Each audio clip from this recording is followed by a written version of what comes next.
You know, people have a different understanding of slavery. You know, there's a great book that's been written about this, Michelle Alexander's book, The New Jim Crow. And what she does in this book, she does a very good job of tying together slavery, Jim Crow, and then mass incarceration that's taking place nowadays. Now, we all know that slavery as an institution is not a legal institution in the country. In fact, the 13th Amendment to the Constitution from December 18th, 1865 forward, legalized slavery has been against the law. However, there are systems that are in place that lead to the same results. And this is what black people refer to when they talk about slavery still existing.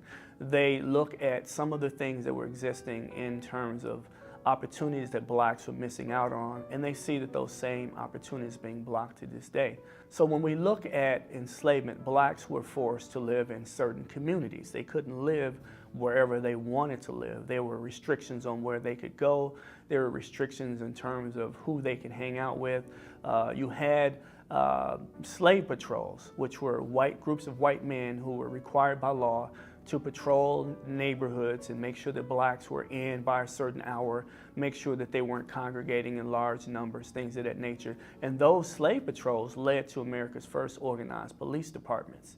And so those first slave patrols were designed specifically to criminalize certain behavior only among blacks. So loitering was against the law for blacks, but it wasn't against the law for whites. Congregating in certain numbers were, illegal for blacks, but they were perfectly legal for whites. And so when you then move past that and you move into Jim Crowism, you see some of those same mechanisms in place where there were restrictions on blacks in terms of where they could go. They could only sit in certain parts of a train. They could only sit in certain parts of a theater. And then moving forward into the 20th century, they could only sit in certain places on the buses. They could only use certain water fountains. They could only use certain bathrooms.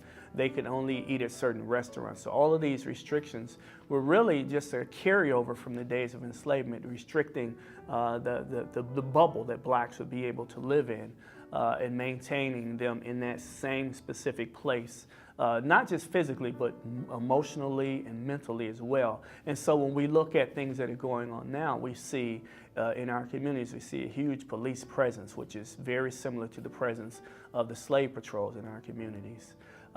We also see that blacks are restricted from going certain places. There are places that blacks feel very uncomfortable going here in the city of Milwaukee, in suburban communities around Milwaukee. There's a fear of going to those communities because there's a fear of being harassed by the police or being discriminated against by people in those communities.